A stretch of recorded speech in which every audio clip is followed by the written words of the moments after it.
music. You are now entering a parallel universe. And wipe your feet on the way in. Marc Riley, BBC Six Music. What a fabulous record that is. Pretenders, A Message of Love. I'm going to send a message of love now all the way over to Yorkshire, which is miles away from anywhere. Oh, hello, Bobby. Hello, mate. How are you? Well, you're not so good, are you? I've been better, but I'm all right, Hello. you know. And you have to say, I mean, listening to that record, I love that record. But what a band. I mean, the musicianship on it is great. And Honeyman Scott, what a guitarist. But, yeah, Pete Farndon and Martin Chambers as well. Yeah. Martin Chambers ended up in Mock the Hoople, didn't he? He did, yeah. Yeah, he's been around quite a few blocks, hasn't he, Martin Chambers? He has, all great, though. Yeah, but that is my favourite Pretenders single, definitely. So we're looking at sounds here, 4th of October 1980. Thanks again to Sawsick Steve for this one. Great. This edition. On the news page, Gary Newman will be retiring from concerts at the end of his current world tour. The British dates, which he's now playing, will be his last. He will continue to make albums on an occasional basis, but it's decided his future lies in other media, such as films. Newman, aged 22, has been a superstar for a little more than a year and said it's the fear of being a has-been that's making him quit. He admits he's got bored being a rock star and he's bored with most of the songs in his current show, he says, even though his latest album has only been out for a month. He's also ruled out any comebacks, despite the fact that almost no rock star has ever finally been able to resist breaking their self-imposed retirement, most notably Elton John, it says here. This was, I know I've met Gary Newman, he's been in session for you, of course. He is one of the sweetest people you could ever wish to meet. He's great. Yeah, and I know that, you know, from talking to him about this time, he just felt he didn't really belong on a stage. It wasn't so much maybe stage fright, but just what we call now imposter syndrome, perhaps. He didn't feel like it was enjoyable enough and maybe he wasn't exciting enough to watch. Well, I mean, it is kind of bore out by the fact that it was Tubeway Army, but it was him, wasn't it? So he was hiding behind a band name and then eventually thought, well, actually, it is me. And, you know, so, all right, let's put the cards on the table, Gary Newman. But it also wouldn't have done his confidence any good when you heard the story about Davy Bowie having him kicked out off the set of the Kenny Everett show. Was it a New Year's Eve special? It was 79. Yeah, that's right. Yeah, the producer wanted Gary Newman on, didn't he? And so Gary Newman said, yeah, we'll do it, but I believe you got David Bowie. And he went, yeah, you can come in and watch him and meet him if you like. And but they were filming on different days. And bless him, Bowie saw Gary Newman at the back and said, get him out, so I'm not doing it. Now, it's quite patently obvious that Gary Newman loved David Bowie. So it was a bit tight, really, David, if you're watching from up there. It was a bit tight, really. I think they made up later, didn't they? But there was that thing where, you know, obviously Gary Newman didn't hide it, did he? He fell in love with Low, and that was the album for him. You know, it sort of set him on that path, if you like. And of course, he, you know, splitting up for good and never coming back. That didn't quite pan out, did it? No, it didn't. But at least he came. Sorry, at least he came back differently, though. You know, he reinvented himself as an industrial rocker, didn't he, in the 90s? Yeah, well, he was a big influence on Nine Inch Nails and all of those kind of bands as well. So loads going on for Gary Newman, and yeah, like you say, lovely guy.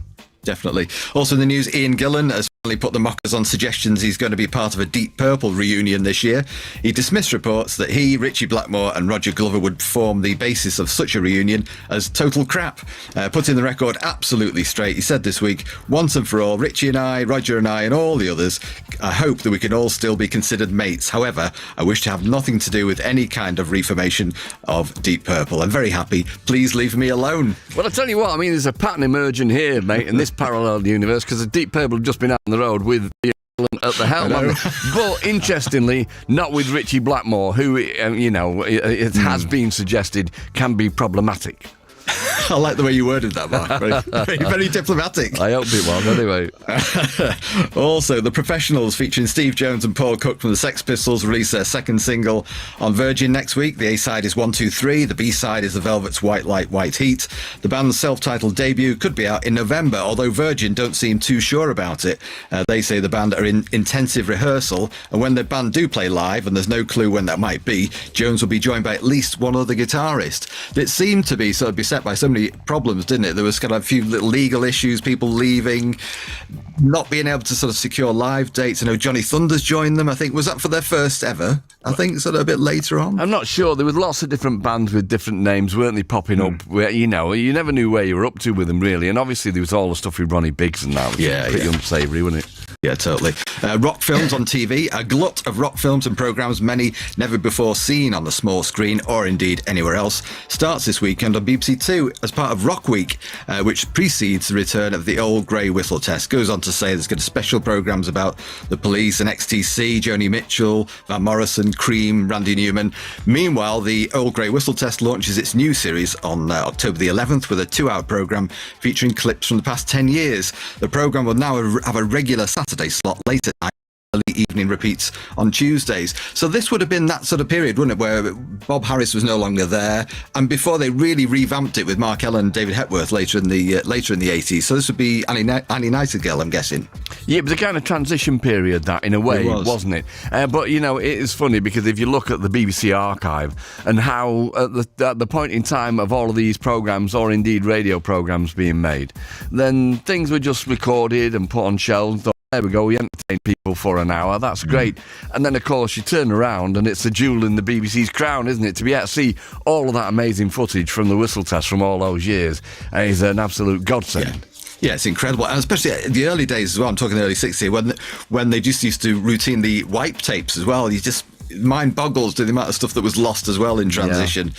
Yeah. Also in the news, Queen have just completed an extensive tour of America, have lined up 2 nights at Birmingham International Arena and 3 at Wembley Arena in December.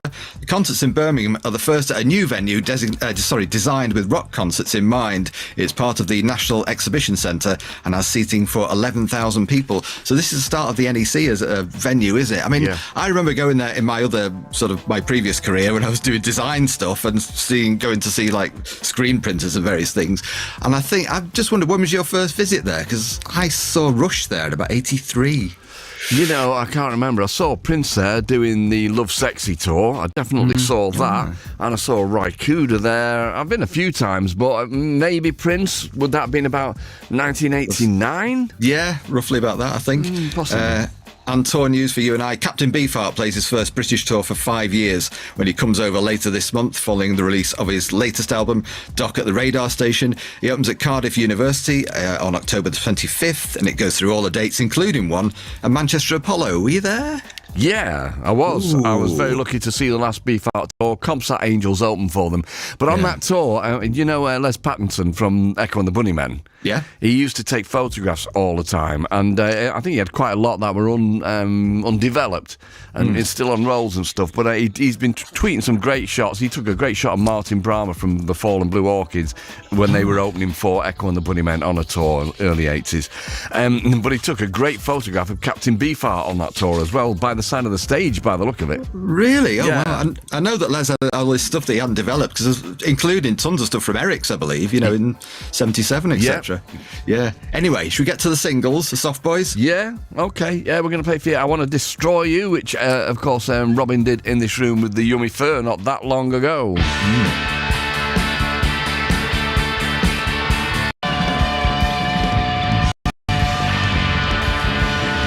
Led by our mate Robin Hitchcock, that is the Soft Boys, I Want to Destroy You. I'm Mark Riley in Salford, whilst in Yorkshire we've got Bobby Hughes. Yeah, we're looking at sounds here, 4th of October 1980. Ozzy Osbourne talks to Jeff Barton on the eve of his first British tour with Blizzard of Oz since leaving Black Sabbath about a year ago. Says he was terrified before opening night in Glasgow, where he was wondering if anybody was going to show at all. It was a big moment for him, he says. I'd never thought I'd be able to do it on my own, get my own band together. I thought I was ruined, finished. I was in such a state when I left Black Sabbath. Life hadn't been good for a long time in the band. Then he gets to talk about Ronnie James Dio, who'd obviously been his replacement. He says, I've got nothing against him particularly, but the thing is, I'd never considered joining Rainbow and singing Ronnie Dio songs, and to my mind, he should never have joined Black Sabbath and started to sing mine. There's no integrity. In a band, you can replace a guitarist, a bassist, or a drummer easily enough, but a vocalist is practically indispensable.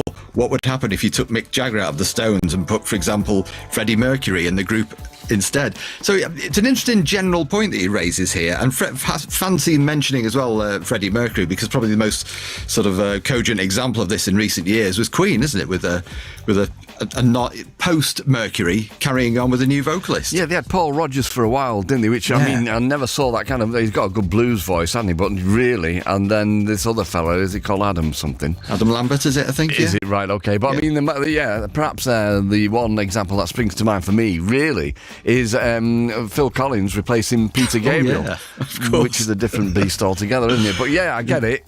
Yeah, didn't they do that as well in Dave D, Dozy, Beaky, Mick and Titch? Wasn't that one of those? I'm not sure, maybe. I thought you met those ones, didn't you? Did you meet the singer? No, it was Chris Britton who was in the Trogs, and I asked him, he said he was in Dave D, Dozy, Beaky, Mick and Titch, and I said, which one were you? And he went, I don't know.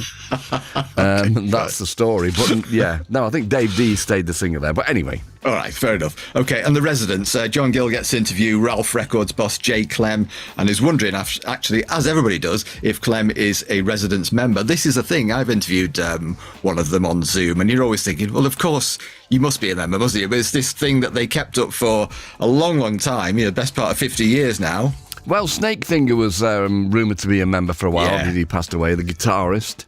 Yeah, it says Clem has spent some 6 hours the other week cloistered in Wardour Street at the offices of Charisma, wrestling the finer points of the Ralph Records deal with them, including their latest, the commercial album, plus a bunch of other things, including some short residence films. The commercial album, comprising 40 tracks, each precisely 60 seconds long, hits the shops early next month. Clem says it's no accident that it's called the commercial album, because the residents have indicated that after Eskimo, they'd created the weirdest record ever made, and now they want to make the most commercial one ever made. That was the idea. So it's all a big kind of ruse, isn't it? This entire thing. Yeah, it's But just massively playful.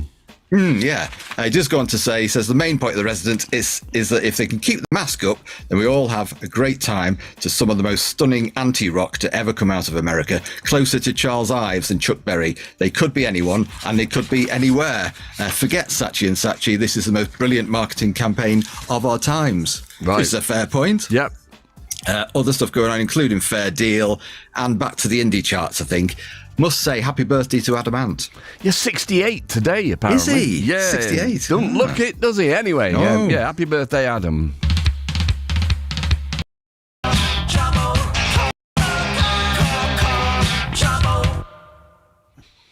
Adam and the Ants and Car Trouble, Mark Riley with Rob Hughes Trouble in Yorkshire, Beverley. Yeah. Miles away from anywhere.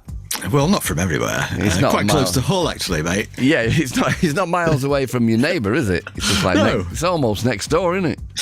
Sort of, yes. Anyway, we're looking at sounds, aren't we? 4th of October, 1980. You are. You're in Yorkshire. I can't see it from here. Do you know what? I should put the big light on. I can't read my own words here. Anyway, gigs of the week. Got the Ramones at Manchester Apollo. Did you go? No. Yellow Magic Orchestra at Southampton Gaumont, Pretenders at Lancaster University, Aretha Franklin at London's Apollo Victoria, Ozzy Osbourne's Blizzard of Oz at Stoke King's Hall, the Specials at Rotters in Doncaster, that's not far from me, the Only Ones at the Carousel Club on Plymouth Grove in Manchester. I wonder if that would be the same site as the International later on. The Carousel Club, is it? Yeah. Yeah, it's the International too. Ah, okay. Pink Military, Killing Joke, Warheat and Lilliput at the Lyceum in London, Dead Kennedys at the Music Machine in Camden, and Teardrop Explodes at Scarborough Taboo Club. Great. Lovely. And in true sound style, just got to mention quickly, there are 6 pages here devoted to amps, which ones to invest in the sort of muso bit near the end. I mean, Melody Maker was famous for that, wasn't it? Yeah, slightly out of character for sound, I would say. Yes, I would have thought so. So on the live reviews front, you've got The Fall in Chorley, reviewed by Mick Middles. And he says, he starts by saying it's a typical Fall gig setting, a small secluded community centre in a tiny town, well out of the commuter reach of the nearest city and somewhat lacking in nightlife. The Fall operate at their best under these conditions far away from the satin bomber jackets and the feeble stupidity of the typical rock venues. Obviously, they never patronise these crowds. In fact, they're more often violently overcritical of the locals' attitude and entertainment activities. Right. This was at Tatton Community Centre, I believe, supported by Vile Bodies. Do you remember that? I really, really don't, mate. No. Though I have seen that review recently. I think it was Yes. up on Twitter, by, as you say, Mick Middles. I think Mick Middles did a Fall book. But he used to focus an awful lot on Marc, actually, and it was quite sweet the way that he was, he would often really hone in on Marc, and it was sweet. Yeah, that's sweet, that, isn't it? Yeah. Because he says the Fall are the new British Underground. It's a lonely, thankless lot, but ultimately the Fall will have created a large chunk of worthwhile musical history, whereas others only make money. He wasn't wrong there. Absolutely. Mark Smith's writing isn't easy to understand and is often wasted on crowds like these. This is my 26th Fall gig and no two sets have ever been the same. In fact, I still couldn't recognise 2/3 of the material. Around the hall, the reaction is quaintly mixed. Some dogmatically continue to dance and enjoy the occasion. The younger ones glare in admiration. The best sound of the night is the new Totally Wired single, and at the set's conclusion, Mark Smith says, "Thank you for being a simply wonderful audience. We shall certainly never play here again." That sounds about par for the course. Yeah, absolutely. We haven't got time to review Journey, which is probably a good thing. Oh, right, OK. Spare them that, Bobbert. Yeah, we've got to go. We're going to leave with Spiz Energy and Where's Captain Kirk. I'll say thank you very much to you, Bobbert, and to Michelle, Louise and Perfect Peter. Tom Robinson in next for Gideon Co. We'll see you Monday night with Warm Dusha. All right, pal. Cheers. See ya. See ya.